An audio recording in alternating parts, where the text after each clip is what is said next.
Hello everybody, Thersites the Historian here. Today we're discussing my Super Tuesday predictions, but it's not just my predictions because I'm here on the line via Discord with Sean Chick, and we're going to look candidate by candidate, state by state, at what we think will go down on Super Tuesday.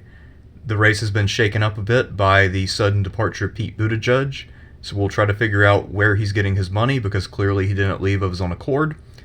And we will make some predictions. Maybe we'll be right, maybe we'll be wrong. Either way, you can talk to us in the comments and let us know what you think about what we're proposing today. This is, by the way, Sunday night, so any polls that come out on Monday or Tuesday are things that we are unaware of. So, where do you want to begin? I think I really want to talk about where the candidates are at, but I think the big one right now is Pete's departure. So, especially when you think about some of these other candidates who are still who are in worse shape than him, Amy Klobuchar, right? Yeah. So, why did Pete leave? I mean, what have you heard? So, my initial reaction when you texted me, that was the first time I'd heard about it, I thought, oh shit, he's trying to help Biden. But then when I was talking to Tina, I told her the news. Her idea was that he got bought out by Bloomberg. Bloomberg offered him the VP. And then I saw a video or maybe it was a YouTube comment, not even a video, where somebody was saying that clearly he is trying to help Klobuchar and Warren consolidate their hold on their home states. And I think any of those is actually pretty plausible. I've heard somebody said that Sanders would have had him got out. I'd heard online. I thought, no way, no. That people supporting Pete are not going over to Bernie, right? Yeah, although there is one poll, I forget who did it, I think it's YouGov or something like that, where apparently the second choice for some Pete people, according to this one poll, is Bernie. But I've seen other polls that say the opposite. I mean, maybe a few. I mean, things can be surprising, right? My first thought was this. Biden got a number of endorsements today. Okay, I mean, don't know off the top of my head. I just looked at the 538 thing where it gives you the endorsement primary, where it tells you how many endorsements the person has and the worth of the endorsements. Right. And Biden collected a few on Sunday, and he's collected some high-profile ones in Virginia. I know about that. And I immediately thought that they went to Pete and said, "You're going to lose. Biden can win this. We need to rally around Biden." And they just applied the appropriate pressure. Because, I mean, Pete is not his own man. He is, like you've said before in your videos, he's a creation of political consulting firms, and he will take his orders. Yeah, he must have gotten... I wonder what promise he got and from who. Because I know he got something. There's no way that he just went out without getting some guarantees. The Bloomberg one sounds very plausible, honestly. And, I mean, one has to wonder, like, how well is Bloomberg going to do on Super Tuesday? Like, how good are the projections for him? It looks like they've gone down quite a bit. Yeah, that Nevada debate really did some damage. It took the wind out of his sails altogether. I heard he did better in South Carolina. You know me, though. I don't watch the debates. Okay, so the South Carolina debate, he went from a literal 0 to a 2 in terms of his performance. But then everyone, even people in corporate media, commented that the audience seemed pretty rigged because they were cheering at the wrong moments and for the wrong things. And they cheered his jokes and everything. And if you look into it, South Carolina media revealed that the ticket costs to get into this thing were $1,700 starting up to $3,200. So basically the only people who could afford to attend are exactly the kind of people who would support Bloomberg. And I know this for a fact because I live like a mile away from a shit ton of rich people. And that's the only place where I've ever seen Bloomberg signs, but those were the first signs to appear in this whole area. They put up their signs probably a few days before I put up my Bernie sign. So, these people they know where their bread is buttered, and they are all about the Bloomberg.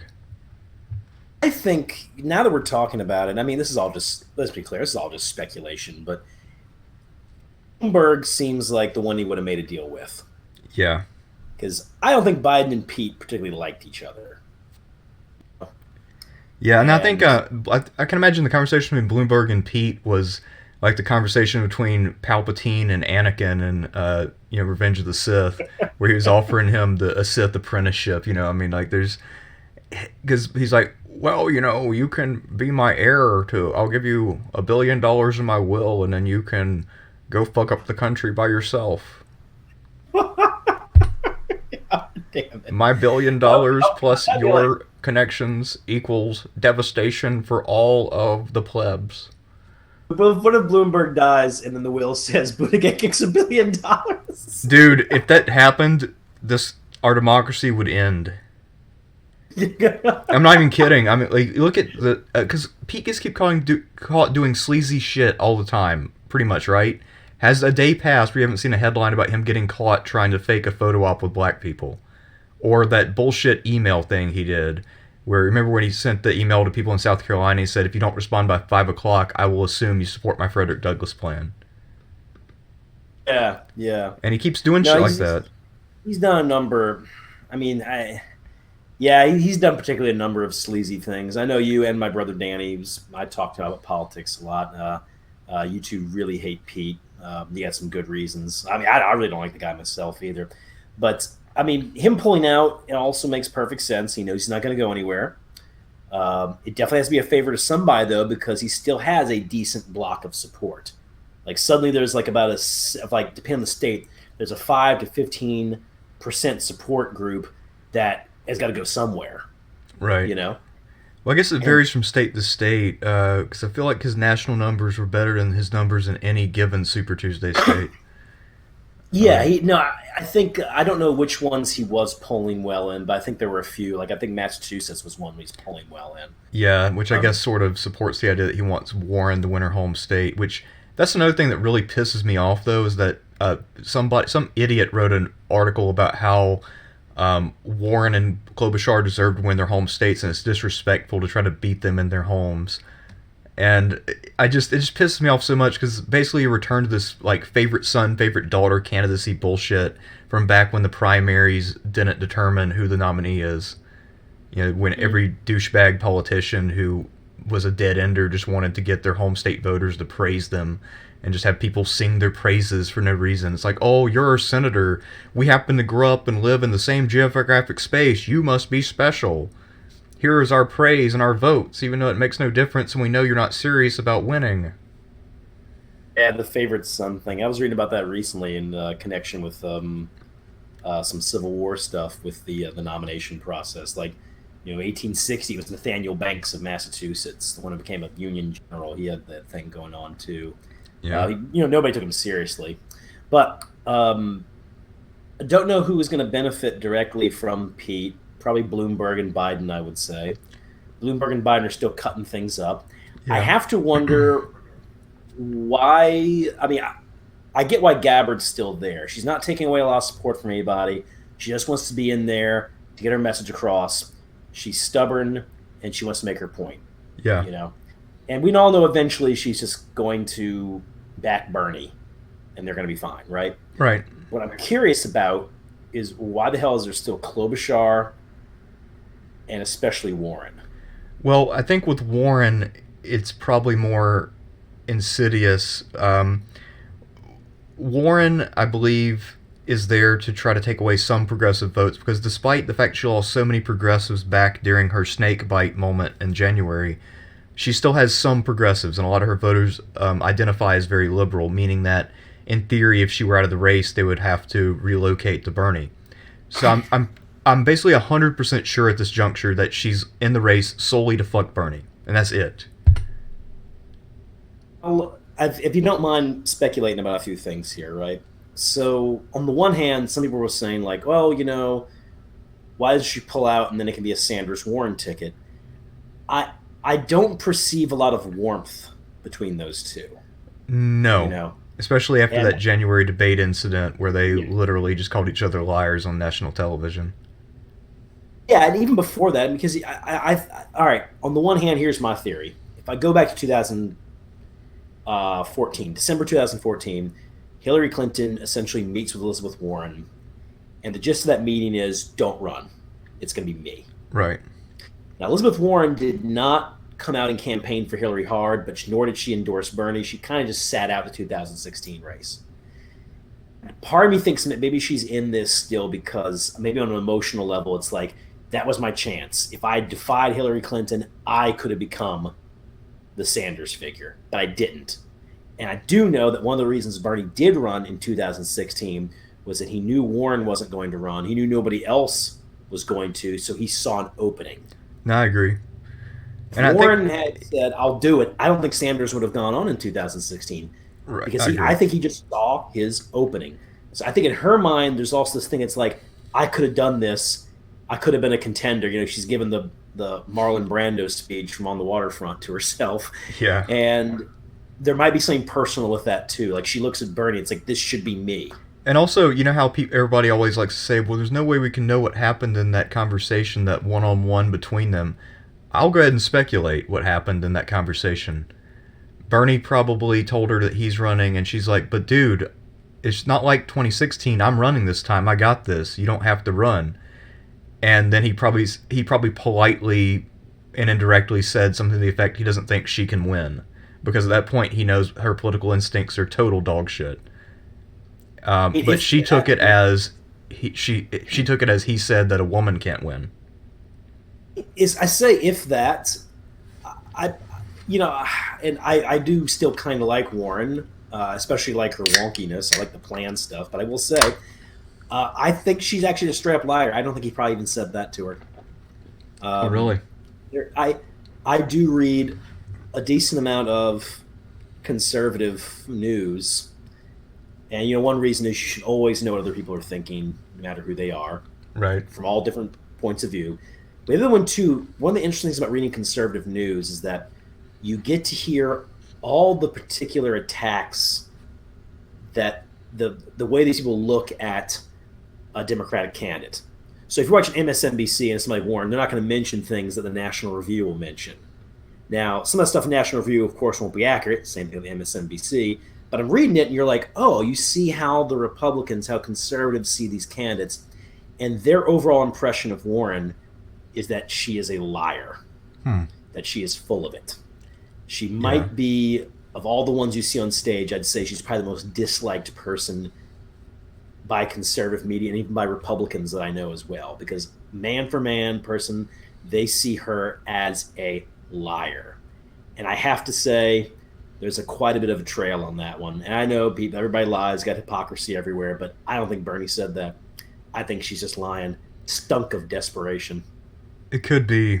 I was just trying to give her the benefit of the doubt, but that being said, I don't trust her either. But it's also funny, like, I don't think she's like a plant necessarily, because I got my really progressive friends, they think that she is a DNC plant at this point.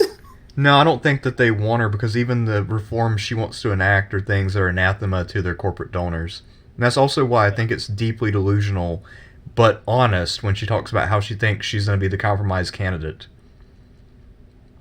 Yes, she really does think so. That's why she took on the Harris and Hillary people.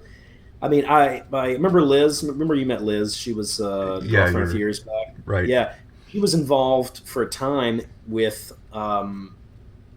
political consulting, actually, for elections. You know, low level stuff. But she went to a conference where Warren was there. This is 2017, and Warren's pitch was, "I will combine all the stools of the Democratic Party. I'll combine all the legs of the Democratic Party into one stool." And she said she straight up telling them, she's like, "I'm going to combine identity politics with class politics and policy wonkery, if you will, like those three legs, if you will," which honestly reminds me of Ted Cruz. Oh, God. That was Ted Cruz's pitch. Think about it. Ted Cruz's. No, you're right.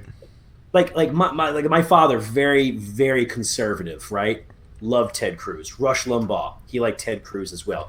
If you were to quote Ted Cruz, if you were a rock-ribbed conservative, that was your guy. He was conservative on foreign policy, on economics, and social stuff. It wasn't like he was socially liberal, but he wants to bomb people. No, he's for all of it. And that carried him as far as it could, but like Ted Cruz, Elizabeth Warren's appeal is limited to those people. Yeah.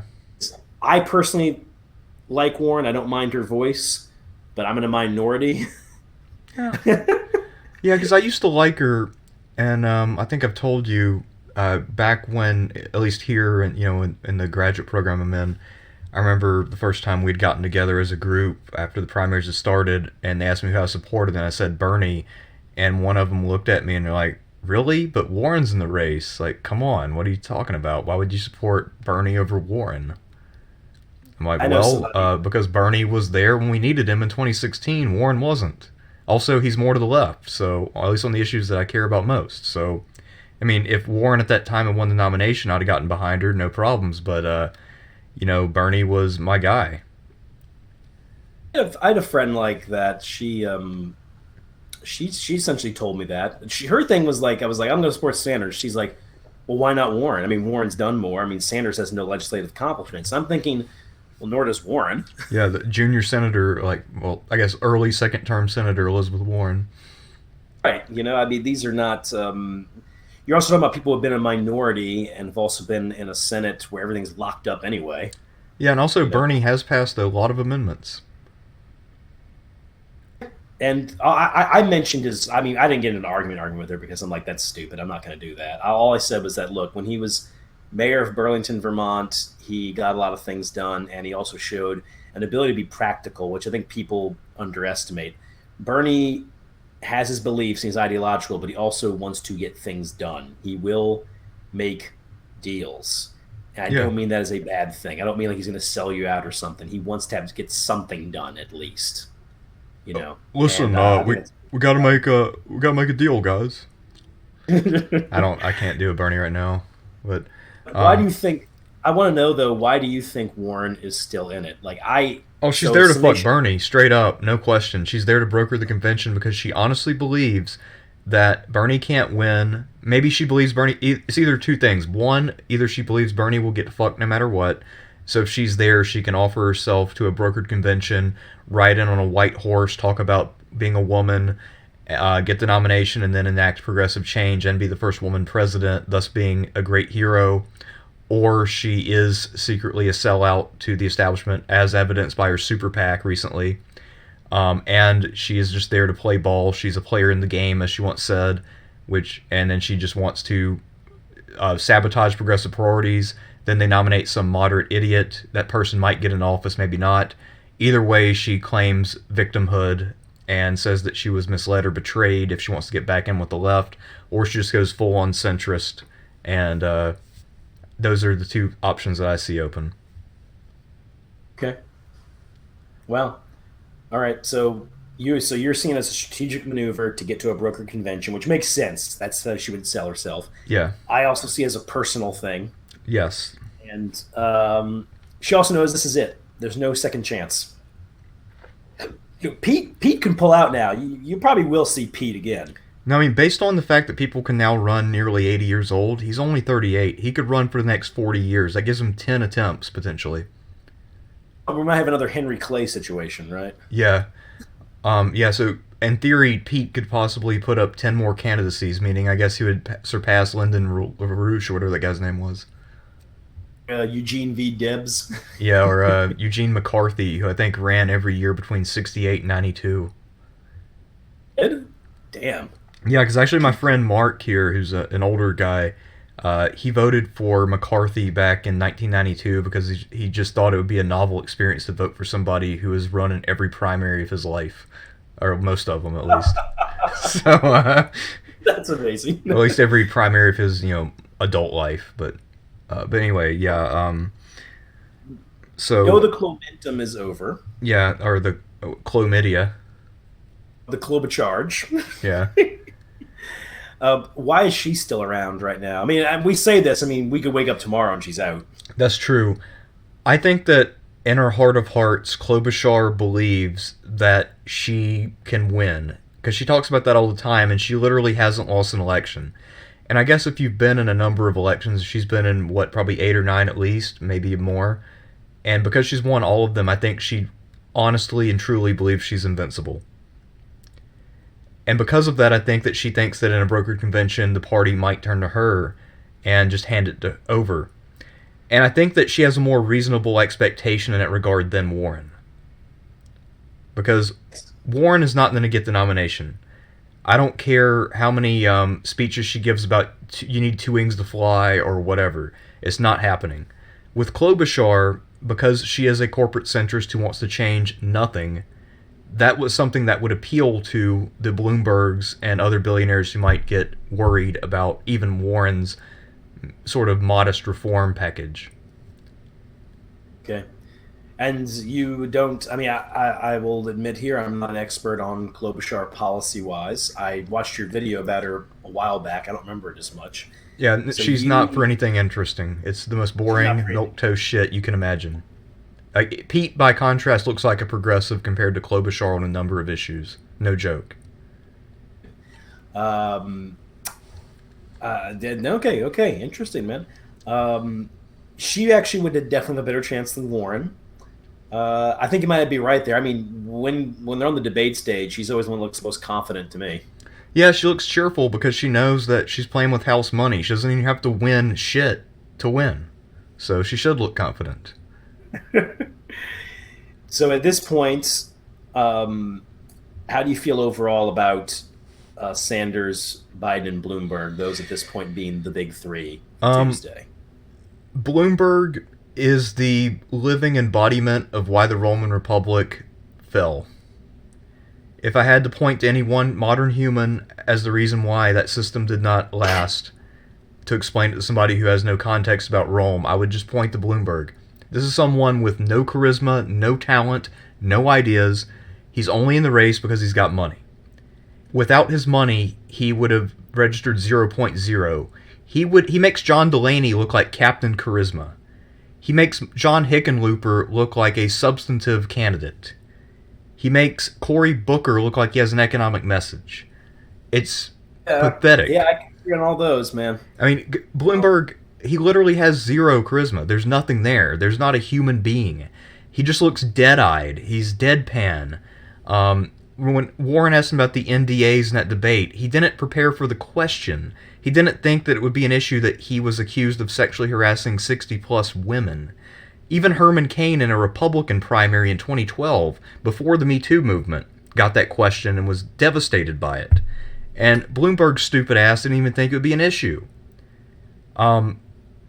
Incredible. And also, it was also 60-some allegations against Cain, by the way, so very similar situation. Although Cain had one go-to move when it came to the ladies. He would get waitresses at restaurants to get close to him, and then he'd grab them, put them in a headlock, and try to move their head near his crotch. I don't know what Bloomberg's go-to move was, because I guess his NDAs are a little bit better. Herman Cain's did not involve pizza. Okay, got it. Yeah, Herman Cain, the pizza man, he was also the sexual harassment expert. Godfather's Pizza, they must have really valued his service as a CEO because they had to pay off all kinds of women on his behalf. Like 60-something women got paid off by Godfather's Pizza for him trying to make women's heads touch his cock in restaurants in front of the public. Well, he was. I remembered when he gave Bill Clinton he asked Bill Clinton that pointed question about health care. I remember my dad being like, "There's this guy. He's pretty awesome. He runs Godfather's Pizza." That's how I first heard about him. Yeah. I'm saying this because he did. I mean, I don't know the ins and outs of Godfather's Pizza, but I know, like, especially back then, as long as you were making money for them, they're gonna look the other way on all sorts of stuff. And it's still generally true. Apparently, that was literally true. Because Herman Cain would be the guy you would fire just because it would be very hard to prove that he's bringing in more money than he's costing you in legal fees. But, come on, he sang that song, Oh, yeah, that was great. Now, in many ways, he was, in some ways, just in terms of, say, his meme ability, he's probably my favorite candidate of all time just because he's just so out there. I feel like, because people talk about Trump being out there and ridiculous, I think Herman Cain was still a little bit more out there than Trump. We've had so many of them. You had Ben Carson. Oh, goddamn. Indiana Carson, yeah. The pyramids were grain silos. Alan Keyes. Remember him? Yeah, he wasn't very entertaining, though. He was just an No, no, he asshole. was. He wasn't, but he was out there. Oh, he was But out he there, yeah. wasn't. He wasn't entertaining out there. That's for sure. Um, God, Michelle Bachmann. I mean, Yeah. we've had some people, you know. Um, if but to go back to the to Bloomberg and all this stuff. And by the way, you want to say something when you mentioned Bloomberg and the Roman Republic. I was like, so wait, he's like Crassus, but then you were talking about everything. I was like, wait, No, Crassus had a lot more talent no, than Bloomberg. Crassus did have charisma. He also had the common touch, believe it or not. He would invite poor people over to dinner. While Crassus was not a military expert, he was semi competent to some extent. He put down the Spartacus revolt, and he was public spirited. He did help to contribute to temples and stuff like that. So Crassus did have some things going for him. He also understood how to make political allies and build alliances. I mean, of course, he's one of the key architects of the triumvirate. Mostly Caesar gets credit for thinking of it, but I mean, Crassus clearly brought a lot to the table too. So Crassus and Bloomberg are not comparable. And also with Crassus, he inherited most of that wealth, so he wasn't a businessman by nature. He just happened to have a lot of businesses that he Uh, had. Bloomberg, by contrast, his only skill is making money.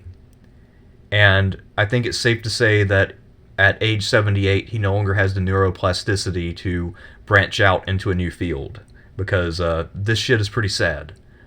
If it weren't for his money, like I said, he would be at zero point 0, and people would be just no. laughing at him. People are already laughing at him, but no one would support him. So, is there anybody in this race who's like Cataline? I'm just checking on that. Like Cataline? No, I don't think so. I don't think there's any Cataline-like figures. Nobody's half that entertaining. So, um, no. So go back to the to how each one of the three are going to do. I bet the Okay. big question is who does better the centrist, Bloomberg or Biden? I'm thinking Biden. I'm thinking Biden because of South Carolina, possibly, even though it is kind of a bullshit boost because it's the demographics of South Carolina, and you know this living in the Deep South. You have the culture of deference, you have the extreme racial dynamics in play in the Deep South, where no matter who the Democrats there, who are basically all black, pick, their vote ends up having no impact nationally because in a general election, their voices are completely washed out by the 99% of white people who vote Republican in those states.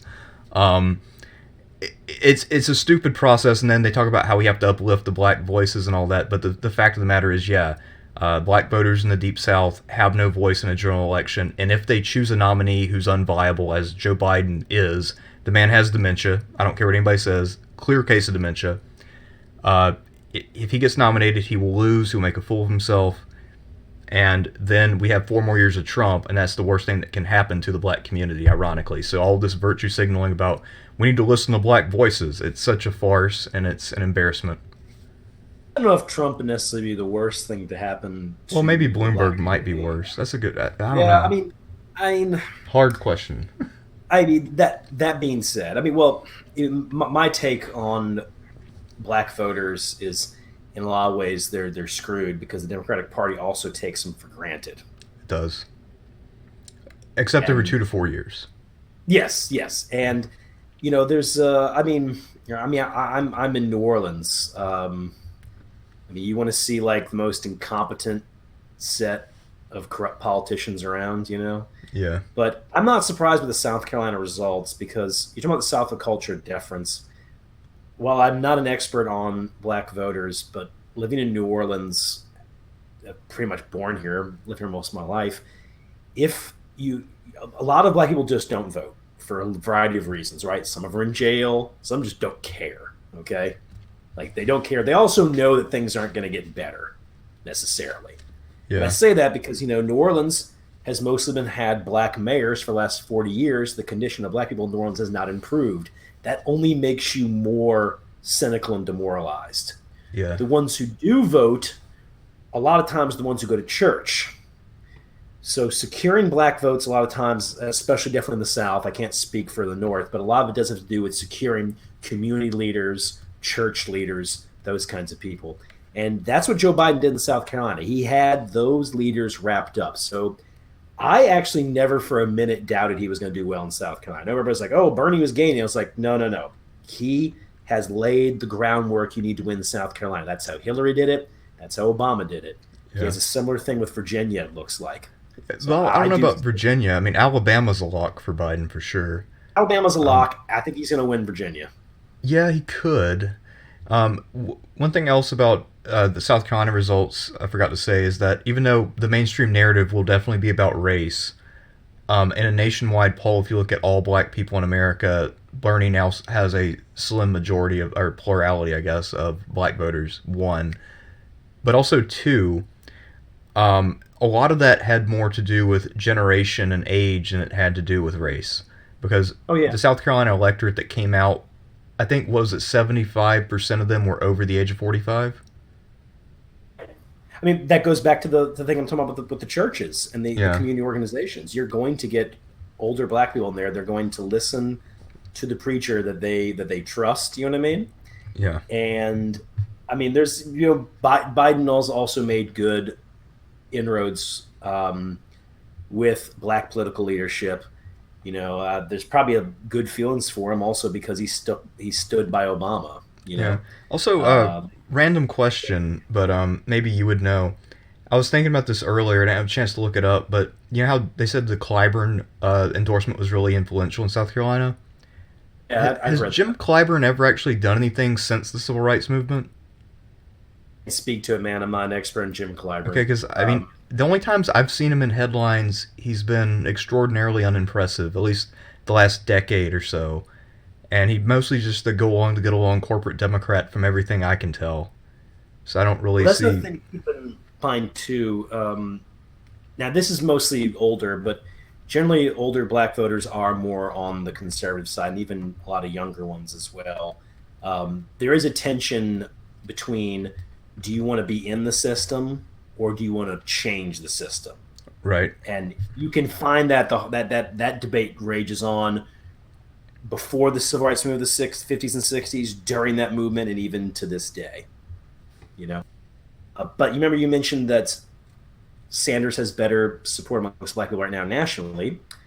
A lot of that's younger black people, but I'm going to go back to my brother on this one because he was talking about Andrew Yang, Yeah. and my brother was really big on Andrew Yang.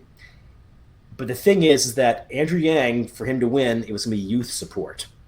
And my brother's exact words were after Andrew Yang's Iowa meltdown because of what happened to him over there. He said, Sean, if I ever think the young are going to come out and put a great candidate over the line, shoot me. um. Also, Yang wasn't that great of a candidate, and you can tell Danny I said that. I'll mention it to him. I see him as a candidate who overperformed. Yeah, Him and Gabbard. I see him as someone who's trying to formulate an alternative centrism. It's debatable. I did like Yang, but my point is that I mean, I people like him like better Yang than and most of Gabbard, them, but that's not a high bar. I think people like Yang and Gabbard overperform. I mean, they overperform better than like the John Delaney's of the world. They definitely did better than the Cory Bookers, the Kamala Harris's. Yeah, no, those the big because I feel like, and I said this before, both to you and on previous videos. I feel like the hope of the Democratic Party is that they would have Biden there just in case name recognition became the key thing.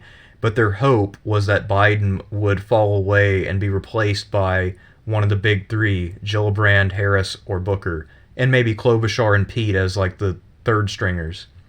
And of Yeah. course, that clearly did not happen.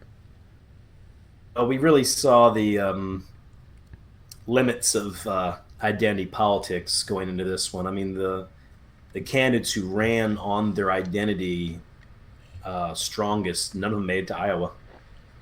It's true. Um, that, amongst other things, shows the very limits of that thing. I mean, who would have thought that trying to make a policy or an economic argument would win out over Christian Gillibrand, right? You see, it's funny though. Remember, I was in New Orleans about a year ago, Yeah. and we were both worried at the time that Gillibrand was dangerous as hell and was likely the person who was going to take the nomination and then wreck the party on the shoals of populist right rhetoric from Trump. Yeah, you know what the problem was, man? You and me read probably too many articles in the media because that's where all of our support came from. That's true. Yeah, because I remember you told me about that one journalist you met at the bar who told you all about Yeah, how Gillibrand, or was it Sherrod? He told you Gillibrand or Sherrod Brown. Either way, he was telling you Oh, about no, how those were the two he big did. names. No, actually, Gillibrand. He told me that Gillibrand would not make it. He said his words about him, about the ones I asked him, because I was like, "What about Biden?" And he said Biden's slipping. Yeah. Asked him about Mitch Landrieu, and he said at that time he's like, "Oh, Mitch Landrieu's seriously considering it." Um, that didn't happen, by the way, because Mitch's book didn't sell very well. Yeah. It's funny. So he based it on his book sales, whereas like Trump, when he was deciding to run, based it on his Twitter following. Yeah. So I guess if I ever run for something, I need to check my subscriber count. And I mean, I will say in the case of Mitch Landrieu, I mean, when you do something that you remove some statues and all the polling show the majority of Americans don't like it, I don't think you're going to be able to run on that. Um, but the other one, too, is I asked him about Harris and Gillibrand, and he said none of them are ready. In the case of Harris, his words were very prescient. He said, when she's really scrutinized, she's going to melt. yes. The case of No. Booker, though, was hilarious because I asked him about Booker, and he said, that is the dumbest man in the Senate. And he's so That's all he right about said. that. He said that's the dumbest man in the Senate. No, he's right about that because I mean Booker. I remember in one of the debates, he was asked about an economics question. It was something very basic like, "Are you in favor of raising the minimum wage?" And he punted on the question, wouldn't answer it, and instead was talking about something a couple questions ago about identity. He literally is incapable of talking about class on any level, even for the most mundane reasons. Even Bloomberg says he's for a $15 minimum wage now, but Booker can't bring himself to say that because he's so beholden to Wall Street that it's pathetic. Oh yeah, I remember in 2012, like Booker was like said he was disgusted with Obama's anti-business rhetoric and things. Oh God, I remember he was on some morning show and he was just sitting there all chill with these hosts and he's like, "I'm really disappointed in Obama." I remember that very vividly, and because by that time I was already soured on Obama after the whole grand bargain fiasco. But Oh yeah. even then, I mean, that interview was bad enough. It caused me to revive at least a little bit of sympathy for Obama for having to deal with this idiot. Well, I do want to say before we get into like maybe going state by state, your video you did on Booker, I think, was one of the best that you did. I think you explained him pretty aptly. He's not even like he's not like the kind of person who like sold out to corporations. He's the kind of person who like sold out to corporations because he actually thinks it's good. Yeah, no, he's a They've true been, believer, and I think that makes him more dangerous than a lot of the other candidates.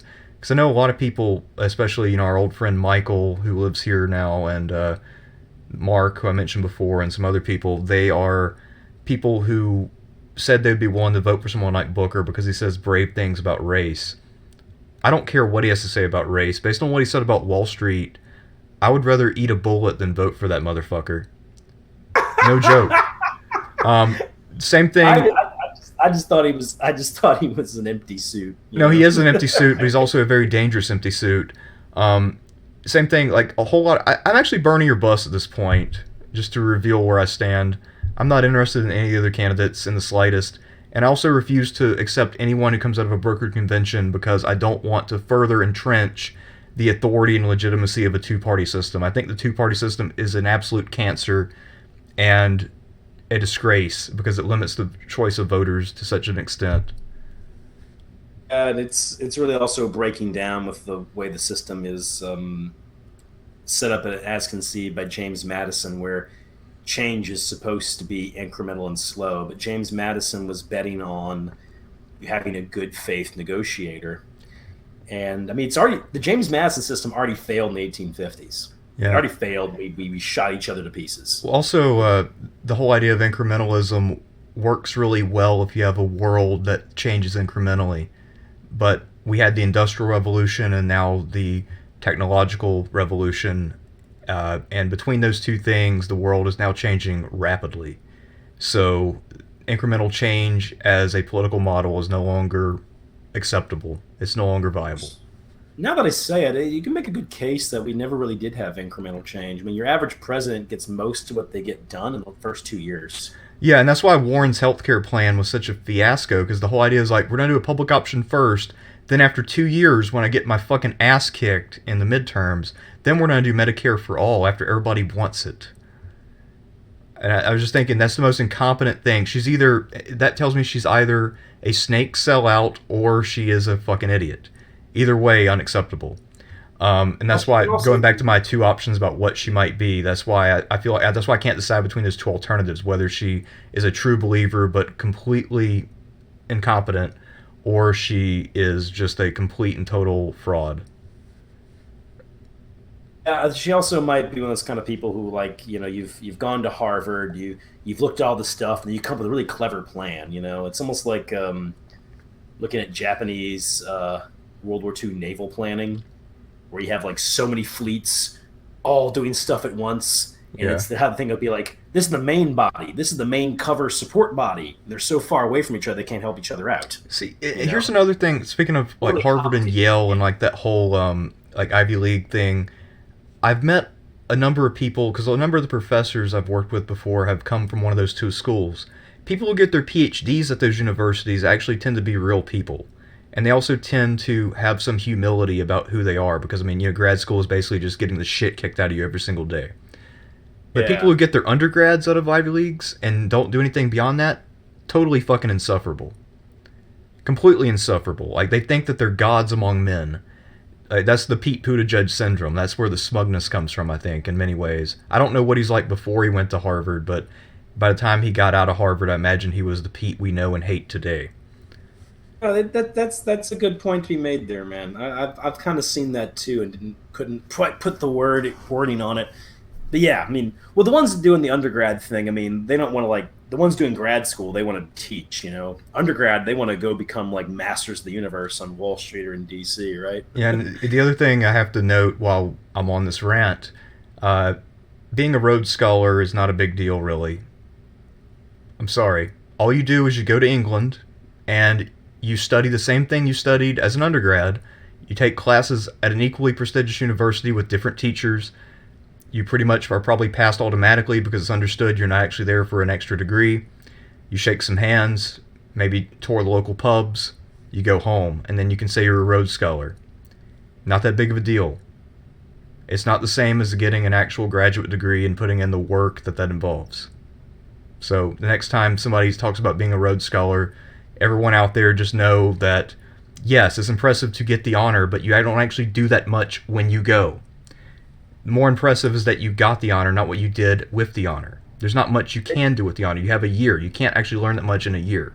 Period. The end. I will say it is only impressive in one case. Dolph Lundgren. Oh, yeah. Well, I mean, but he's had a pretty great career, though. I mean, he was fucking Drago, so that's the exception, obviously. Before we get back to this, real quick, you seen the movie Red Scorpion? I don't believe so. Oh my god, you got to watch it. It's a Cold War '80s movie where Dolph Lundgren plays a Soviet Spetsnaz, like a super soldier, right? And they're fighting some war in Africa, and he finds out, he switches sides, and then kills his old Soviet guys who are in charge. I forget his name. Jack Abramoff. That guy was the one who produced the movie. Get out, man. Good, bad movie. Yeah. All right. So, if you want to do this, you can go state by state and see what you think of each one. All right, so let's start with the ones that are easy to call. Alabama, obviously, that's Biden. And then the question is, can Bernie... Well, I guess Bernie probably hits 15, so he gets viability threshold. Do you think anybody else gets anything out of Alabama?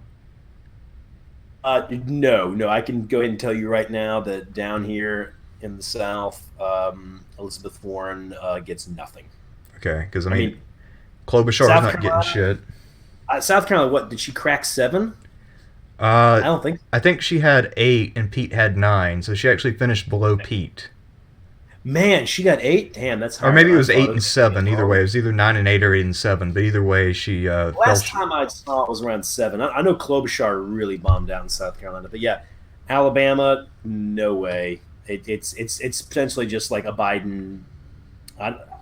Is Bloomberg on ballot for all Super Tuesday states, or is there some that he's not? Yes, he's on the ballot for the 46 states after the first 4 states. So he's on the ballot everywhere except for the states we've already done. Biden's got Alabama on a lock for sure. Yeah, I guess Bloomberg's the other person who might be able to hit 15, so he might be able to get a couple delegates. maybe.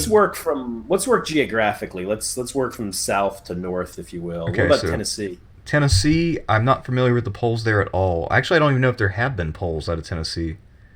Have been the ones that I saw mostly favored Biden, but it was fairly close last time. But this is all pre South Carolina. Well, how I recent believe were Biden. those polls? Because I know some of the polls, because I looked this up a couple days ago, and there were some polls that weren't done after January. Am. Tennessee. I think it's Biden again. But you think it's maybe close, or what do you think the margin might be? A bit closer than Alabama. Tennessee's having a demographic change. A lot of young people move into Nashville, but once again, young people they don't come out and vote the way them old folks do. It's true. They just don't. They never have. I mean, they never have. So Tennessee, though, Sanders is going to do better than in Alabama for sure. Yeah. Georgia. Georgia's up. Yeah, Georgia's one of them, I believe. Yes, Georgia's up. Pretty sure. Really, my map doesn't have Georgia. Um, my map is outdated. Mine doesn't have Utah or California, but I know both of them are up on this Tuesday. Or The maybe map I wait, have no, is maybe Georgia's not up, but North Carolina is. yes, and that one is the one that's hard to call. But you know the state better than I do. Yeah, I mean, for disclosure, my family is from there. My dad was military, so I haven't really spent that much time there, but I do visit there pretty frequently. Um, North Carolina is very complex politically. It's probably the most representative state in the entire country in terms of looking the most like the country and having all the viewpoints that the country has, although it's a little to the right of the country ideologically. Um, the polls there are a little close to call. I'm not sure how much the Biden victory will impact what North Carolina does because there's that state rivalry between North and South Carolina. Um, Biden might win, but it won't be by a lot. It will be pretty close. What about Virginia? Virginia, I think Bernie wins, but not by much. I really don't think he's going to win Virginia. I actually think he's going to underperform. I know, Virginia Democrats is going to be. You still have the black votes who are going to go for Biden for the most part, like the older ones, and the Virginia professional class. I don't see those as Sanders people. although I mean there are a lot of poor people there now because of the growth of a service industry to support all the people in the DC suburbs. That is very true, and I have been around there. It's I'm not saying Sanders isn't going to get delegates. He's going to get delegates, but Also, I don't think Virginia is that friendly. did you ever get around to visiting Petersburg? No, I'm going to be visiting it in August, actually. All right, because that's another like very blue collar area, both Petersburg and Richmond to a lesser extent, and a lot of the peninsula as well. I mean, I used to live there during my middle school and high school years. I don't know. Virginia's hard to call. I will say though that even though it was part of the Confederacy and is technically part of the South, people there do not identify as part of the South at all. So I think the dynamics there will be different than in South Carolina. Whereas North Carolina, there's some carryover from South Carolina, but still different. Virginia is a whole different beast. That's why I think Bernie can pull it off, but like I said, it will not be by a lot. Then again, if Biden wins narrowly, also I would not be at all surprised by that. I'm going to go with Biden. I think it'll be Biden, but I mean, it'll be a close one. I think it might be closer between Biden and Bloomberg, but that's just my take. Let's finish out the Confederacy. How about Okay. Arkansas? I haven't seen any polls out of Arkansas, so I have no idea. Just have favored Biden. Oklahoma. I think it'll be Biden. For Oklahoma too? Arkansas. Oklahoma is more of a toss-up, I would say. But let's do Texas first. Okay, Texas. 'Cause I think gotta finish up. Bernie's got Texas. Yeah, that looks like he does. The question's Yeah, I would margin. think so. Now, going to Oklahoma then, so you mentioned that one. That one's more toss-up. Last stuff I saw favored Biden slightly, but it could go either way. Yeah. Hard to call, but I think it's a Biden-Sanders race there, really. Maybe it could be either one of them. I don't think he was going to win by a big margin, though. I agree. Um, so you want to do New England and then go west, or what? Yeah, New England's easy. Vermont, Bernie. Yeah, I think I don't think there's any drama there, and I also think that no one else hits 15, so Bernie gets like all -2 delegates out of Vermont. What about Massachusetts, though? Well, before Buttigieg dropped out, Bernie was up by about 6 or 7 on Warren. The question is then where do his supporters go? I don't remember how numerous they were.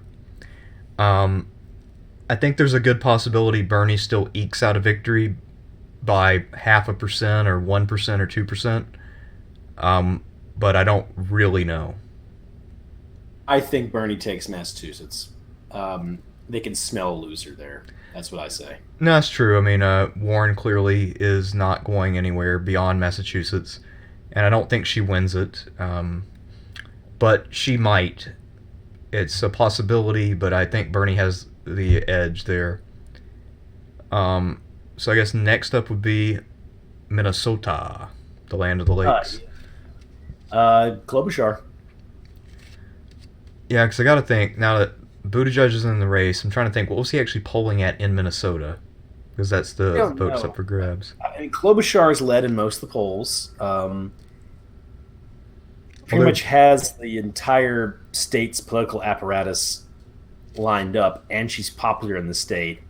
And I think in their mind, I mean, I actually have like a number of friends now from Minnesota and Wisconsin. Yeah. And they're all pretty much like Klobuchar is well liked up there. They're all pretty sure that it's going to be her. I know Kramer, who used to live there, says that he thinks Minnesota will vote for her because they're passive aggressive up there. That's what he told me. I can see that too. I don't know. I actually feel optimistic. I think Bernie will squeak it out. Now going out west. Colorado, Utah, and California. Colorado, I think that's Bernie. I don't know who else finishes above 15, but I know there's a couple people who are slated to do so.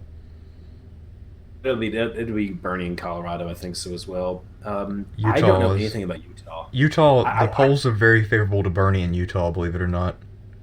The thing I was going to say though is if I remember correctly from 2016, Sanders always did really well in those western states, like get Montana, Idaho, right? Yeah, he does. So I would assume he's going to win Utah. I think he's up comfortably in Utah the last time I saw. And also that that narrative that Bernie doesn't have as much support this time as he had in 2016. It's funny that because the pundits can't admit that a lot of the people who supported Bernie just did so because they hated Hillary. And even as someone who is on the left, I will admit there were a lot of people I met when I went out canvassing for Bernie in 2016 whose reason for voting for Bernie was just they hated Hillary, and that was it. So that's why his score's down. Do what?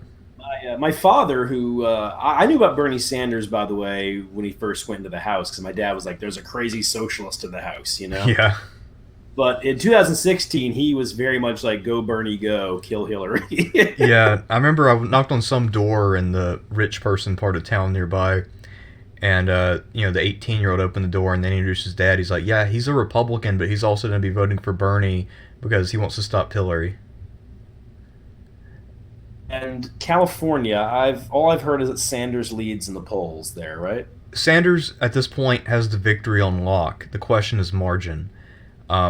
It was possible at one point that Bernie could potentially close out the state and take all 400 and something delegates. I don't think that's a possibility anymore with the Biden victory plus Pete leaving. But at one point, Biden, Bloomberg, and Warren were all like 12 or 13 or 14, so they were just below the viability threshold.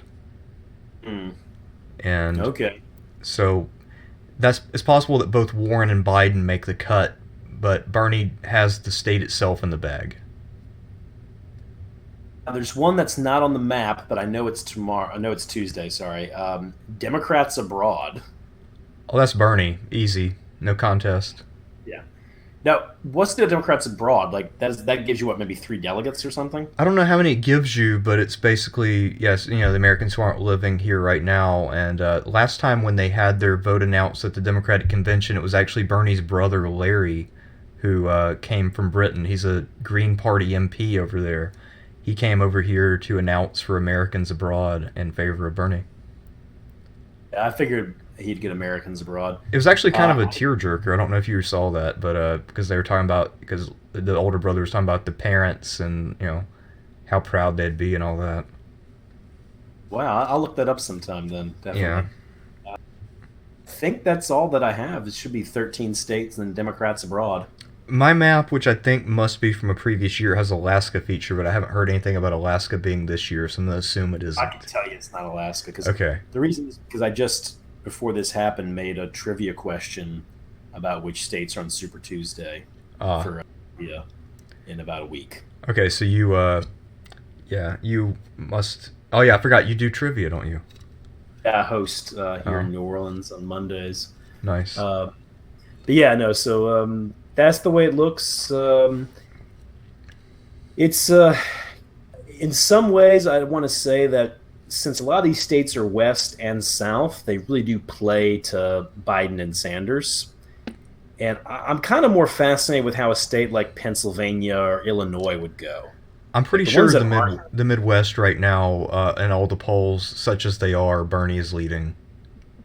Okay, I'm much more interested in how the Midwest and the Mid-Atlantic would go. Also, it's funny, you know how all these pundits keep going on TV and saying that Ohio is lost forever now, that it's just turned red and it's not going back.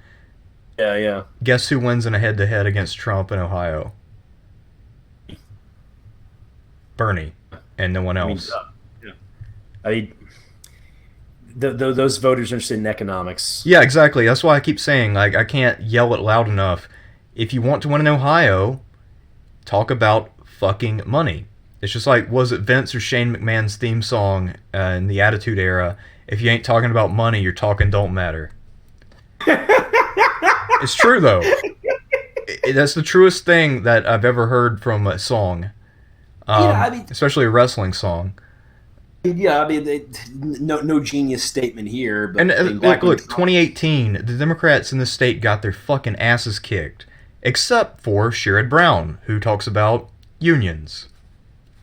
And Sherrod Brown is no genius. Sherrod Brown has lost every debate he's ever been in.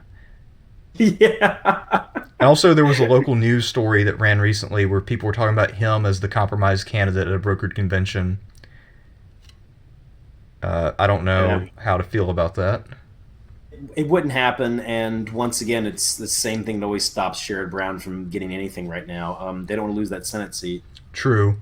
But also, I don't understand why other Ohio Democrats running for the Senate or governorship don't talk about economics.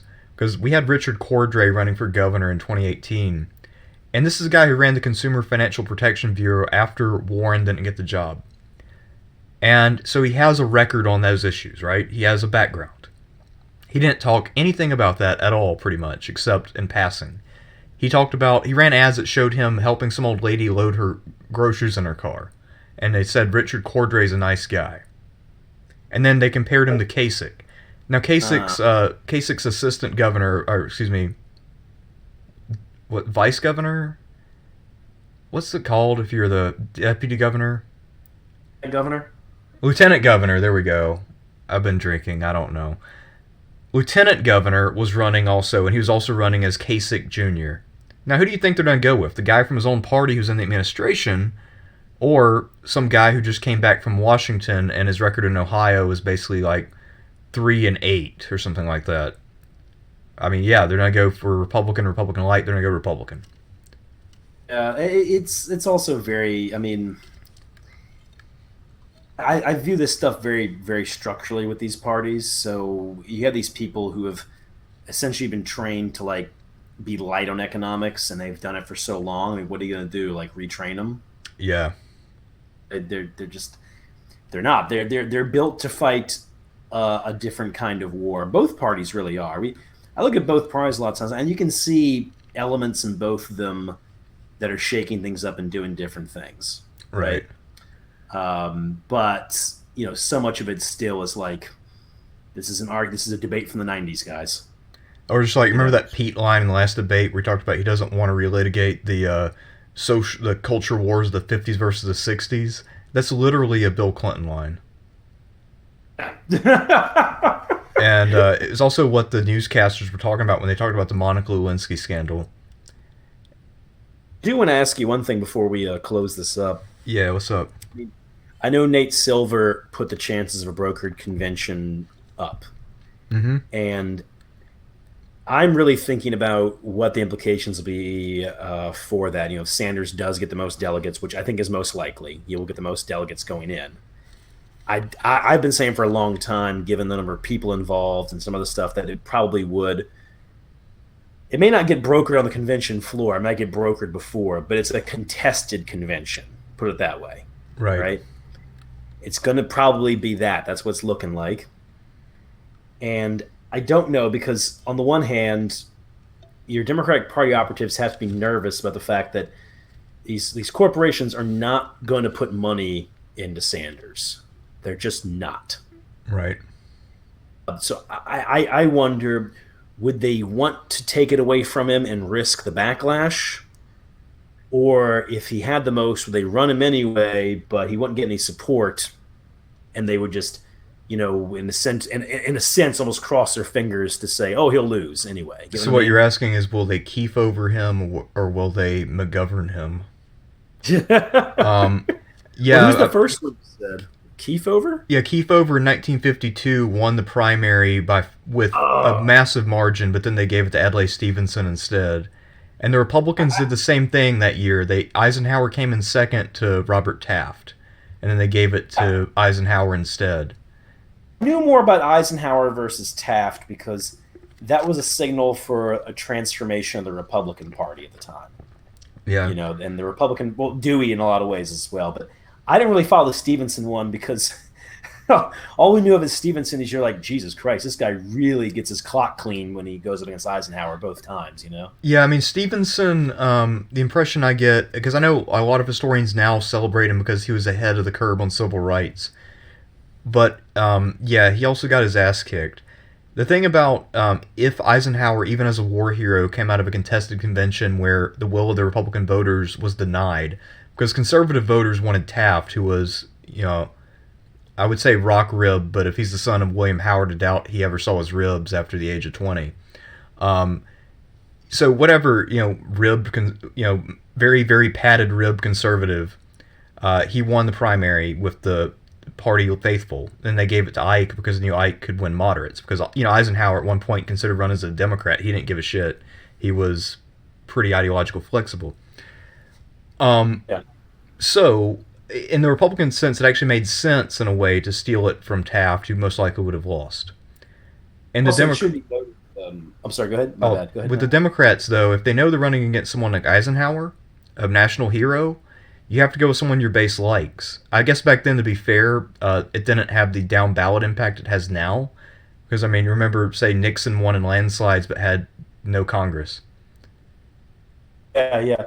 Well, people used to divide their votes up a lot more back then, and there was more this idea of like, well, Congress sucks, my representative's good. That mentality went on well into the 90s and started to dissipate only in the last 20 years, really. I do want to note one other thing, though, since we're talking about the history of that. The other thing that sabotaged Taft was, for lack of a better word, an isolationist. He was a non-interventionist for sure. And I think with the Cold War going on, that really is what sabotaged him. And for paleo-conservatives, like your Pat Buchanan types, Yeah. They view the defeat of Taft in '52 as a major move in America becoming like an empire, if you will. Taft was really the last person almost got a nomination who was very much like, no, we really shouldn't be doing this. Although I guess to be fair to Eisenhower, he was the first person, I think, to use that phrase, military-industrial complex. Yeah. And to, talk about we need to avoid spending ourselves into oblivion when it comes to the military. Eisenhower's a fascinating man. There's a lot of layers there. He was also very indirect. Yeah. Like he never wanted to take anybody out personally. He'd get someone else to do it. which was World War II. That was Bedell Smith, his chief of staff, who one time said, described his job as, "I was Eisenhower's Pratt boy. I was there to give the bad news. I was there to be the dick, the asshole." You know what I mean? Well, I could be smiling and shaking people's hands.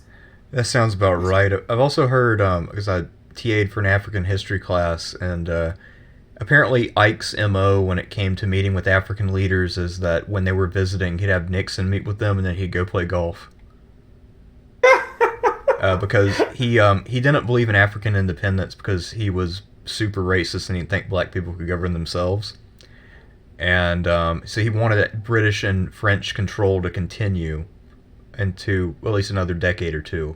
So he was angry that these leaders would come to him and ask for his support when they were trying to set up their own governments. It also makes sense because at that time Nixon was a Republican who was playing around with civil rights as a way for the Republican Party to get votes, essentially. Yeah, no, it's funny too, because Nixon has this reputation now, but I guess at the time, by the standards of his day, he actually was pretty forward-thinking in a number of ways. Definitely. Once again, another fascinating, deep person with a lot of layers, a lot of oddities to him. One thing I would have mentioned about Nixon real quick was really shocking about him was his. He had the persona back then of not being like somebody who used dirty language, right? So Right. when those tapes really started coming out, having him say like cursing all the time, that was a shock for a lot of people who were his supporters. Yeah, it's pretty great. So I didn't realize he wasn't known for that. That's pretty funny. Oh yeah, no, he was considered the kind of guy who would not be cursing. They didn't even know about his drinking, which he really wasn't an alcoholic, to be honest. What it was is that when he did drink, he couldn't really handle his booze, and it didn't take much for him to get drunk. You know I what I see. mean? He'd do like 3 or 4 beers, and he'd be like, "Rah!" And then start telling you war stories of the Pacific or something. So I need to run my Nixon impression by you real fast because you have a Nixon quote at the beginning of your Napoleon text. Yeah. This is Richard Nixon. I'm here to tell you about my dog Checkers. The Jews are coming to get me. My dog will stand with me. And the other question I have for you is, do jowls make a sound? Because I feel like, with Nixon, you see the profound jowls, right? Yeah. Do jowls actually affect the way you talk, or are they just a visual effect? Because I honestly don't know. No, they. All right, here, man. I don't know the mechanics of speech. Find somebody like that, but I will give you one anecdote that might lead you to something. Okay. The Godfather, Marlon Brando, stuck cotton balls in his mouth, both to make him talk the way he does in the movie, but also because he wanted the jowls. Oh. Wanted to make his face, because you think about it, like Marlon Brando's face does not actually look like that, so he just stuck cotton balls in his mouth to get that effect Damn. with his face and the language. Okay. Yeah, yeah. Great movie, great actor. When I do my Nixon impression to get that little, what I call the jowl sound, I have to actually shake my head. So it wouldn't work if I was doing it on camera in person, That's the only way I can get it to do that. And so it should be a good night for Sanders. I do want to leave you with this thought on my end, and then you give me a parting thought too. But mine is that the Sanders nomination is for the Democratic Party fraught with a lot of, I can put this in words, man, like the way this primary is shaping up is one that is going to possibly radically change this party or possibly even destroy this party. Because the Democratic Party at its very heart is divided by economics. And you'd have to do a whole video on this, and it's not just policy, it's not just bought off politicians, it goes way back. It goes back to them abandoning the unions. Yeah. And you have Sanders, and Sanders in many ways is a throwback to Franklin Roosevelt. It's like a ghost of another party coming at them in a lot of ways. I agree. And so you have people who are invested emotionally, intellectually in making sure that thing doesn't happen again. And I don't know how they're going to react to him if he goes in there with the most delegates. I just don't know. I know he won't get that kind of economic backing, which on my end, I hope puts a stake in the heart of woke capitalism, because there's nothing I hate more than that shit. Yeah. You know, so I like to tell people, I'm like, yeah, Nike gives a lot of money to Republicans. While you're all like, oh, Colin Kaepernick, I'm like, yeah, they give a lot of money to Republicans. Okay. Also, pretty much all of the board of Nike are all registered Republicans who live in Eastern Oregon. Yeah, and I mean, God, I did a tour, and there was a guy from the Nike front office on the tour, and I asked him about the Kaepernick thing. I was just like, but not like in a charged way. I'm just like, hey, like, so you're at Nike's main office. How was the Kaepernick thing? He said, we're just laughing our asses off. He says we're mostly libertarians and Republicans. We kind of feel like we just stole a bunch of money from Democrats. He is And not wrong. he's not no he's not wrong. And Kaepernick, I'm also like, all right, dude, that's great. Hawking slave labor shoes, kick ass. Okay, you're a real hero, dude. You know what I mean? Right. And but you can't say it to certain people, because certain left wing people I know, because they've invested so much in it and they see him as being this virtuous person. And I'm like, maybe when he's doing the he's doing the kneeling at first, when he's not getting economic benefit, sure thing. But right now, the guy sells slave labor shoes. Yeah, he does. And if a lack of support for Sanders and everything can put a stake in the heart of woke capitalism, and I can already see that forming right now anyway with a bunch of other stuff going on, I'd be more than happy about that part. Yeah. Watching a bunch of like people I know who call themselves progressives or Democrats, like, applauding what corporations are doing, it's disgusting. Right.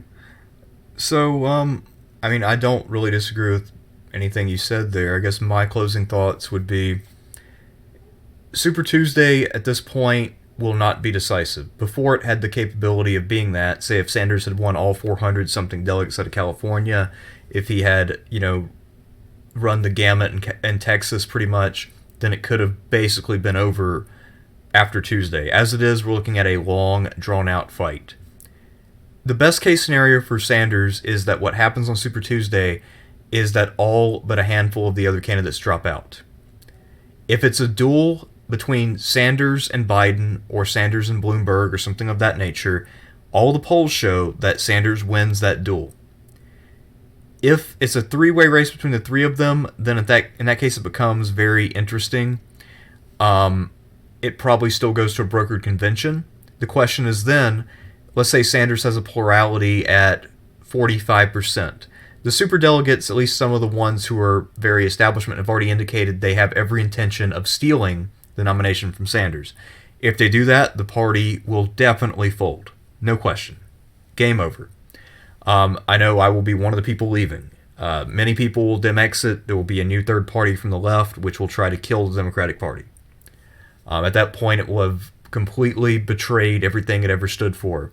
If Sanders does win, then in that case, we're looking at more or less a return to the New Deal. At least at the presidential level. How he actually gets the rest of the party to fall in line will be a long, protracted battle in of itself. How you deal with the Republican Congress. Well, that too. I also get the feeling that if Sanders gets nominated, Bloomberg runs third party. He could, although I think that because of all the rhetoric about blue no matter who, we all have to back the nominee, yada yada, I think if Bloomberg does that, he probably doesn't get as much support as we might fear he would. Gotcha. So, I don't know what Bernie's chances really are of winning the nomination. I mean, I'm going to keep donating money for him, but I don't know. It really depends on what happens on Tuesday in terms of the other candidates. If they all drop out, hint, Warren, cough, cough, Warren, then yeah, at that point, Bernie might be able to consolidate enough support. He's also gaining among moderates in general. South Carolina set that back some. It's possible he consolidates enough to win outright, but he absolutely has to win outright. Now, our mutual friend Michael believes that if Bernie has 40% or more, then enough superdelegates and others will simply say, we can't afford to have our party die and we can't afford 4 more years of Trump. I don't trust the superdelegates at all. I don't trust people like Warren and the other candidates who have delegates. I think that if Bernie falls even a little bit short, he gets fucked. I mean, unless it's like 49.8% or something like that, in which case I'm sure somebody would side with him to put him over the edge. But otherwise, he just gets fucked. My gut says they'll give him the nomination, but they won't really. It'll be, and honestly, it'll kind of be like when Trump got the nomination for the Republicans. If you remember, like his institutional support was pretty poor. You know what I mean? Yeah, it's true. Like the RNC wasn't exactly shoveling cash. I mean, Paul Ryan practically almost like pulled out and said like, I'm not going to back Trump now. So, I could see Sanders with that going on. With them. I don't want to say actively sabotaging him. They just wouldn't. Their hearts wouldn't be in it. Is what I mean. Yeah. They wouldn't. Although to be fair, I mean clearly that didn't stop Trump. He still got about the same amount of votes as Romney and McCain. Yeah, no, that's the thing to the two though, and that's probably something to leave with. And this even goes back to we're talking about Gillibrand earlier with the media. A bunch of elite people thought Gillibrand was great. It turns out that when other voters heard her, they were like, eh. Yeah, because I was surprised during her first debate performances. I was thinking, man, people like this? She sounds fake AF. Yeah, well, right now, I think one of the big stories is, and this is not a right or a left thing, we'll find with both sides, there's a disconnect between what your elite on anything, corporate, media, politics, what they think and want, and what people actually do think and want. More than any other time in my life, you're really living a time when there is this palpable disconnect between those at the very top and those in the middle and the bottom, and it ain't just money. It's deeper than that. So that's how you have somebody like Gillibrand. Everybody's like, oh my God, here comes Kristen. And then she comes in. It's like, oh, well, that's gone. Yeah. That was pretty embarrassing performance, but I think she dropped out early enough that it probably doesn't hurt her too much. I think Kamala definitely ate shit, though, in her run, because she was the most propped up of anybody. And then she basically exposed herself because they talked about how smart she is and what a great debater / lawyer. And then she was just terrible past that first or second debate. And I don't even think she was that great in the first one where she hit Biden up on busing, because let me be blunt, busing is not a popular thing. It's still not. It doesn't poll that well. I mean, in other words, for the people at CNN who wouldn't have to go through that sort of thing, they're like, oh, this is great. We also they like Kamala anyway. But then I'm like, okay, Kamala Harris, way to go. I would also try to attack somebody with a policy that not only is from the 70s, but when people talk about it today, most people don't like it. They didn't like it then. They don't like it now. So when she did that, I was like, this woman's not going to go anywhere. Like, avenue of attack.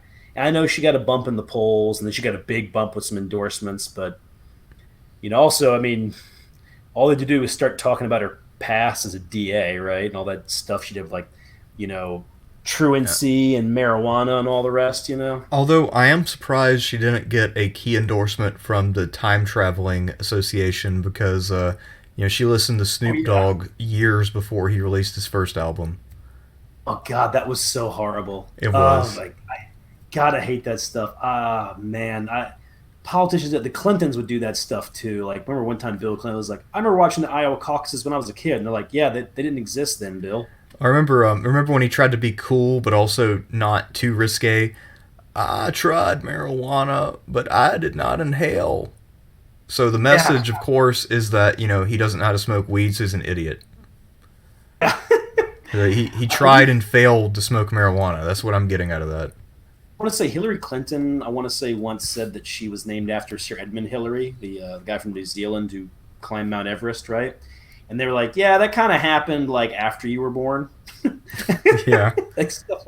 Ouch. Just shit like that. Just Clintons and Kamala Harris say this kind of stupid stuff. I was like, you don't need to say that. It's fine. Biden's, civil rights hero status now. God. Back in the 80s, he said, yeah, I saw that going on. I worked at a pool and I knew some black people. I was really worried about it. And now it's, yeah, man, I was right there with Reverend so-and-so, and I went to his church, and we organized desegregate theaters, and I got arrested for Nelson Mandela. But we all know which candidate up there actually was in the civil rights movement up there and Yeah, doing because we things. got a photographic picture of it. Yeah, that'd be Mr. Bernie Sanders there, and that's the thing. Like you said one time to me, Derek, who knew being authentic gets you far? I know, really. I mean, that's why, like, back when Bernie announced in 2015, I had a very heated exchange with somebody at a bar. And this was one of those Ivy League people, Ivy League undergrads, who now told me, no one will be able to beat Hillary. She hired all the Ivy League graduates. She hired every consultant from Princeton, Harvard, and Yale. She can't be beaten. She's got all the best people. It's over. And I wasn't even arguing that Bernie would beat her. I was just arguing, look, if he announces and runs, there is a part of the party that will side with him.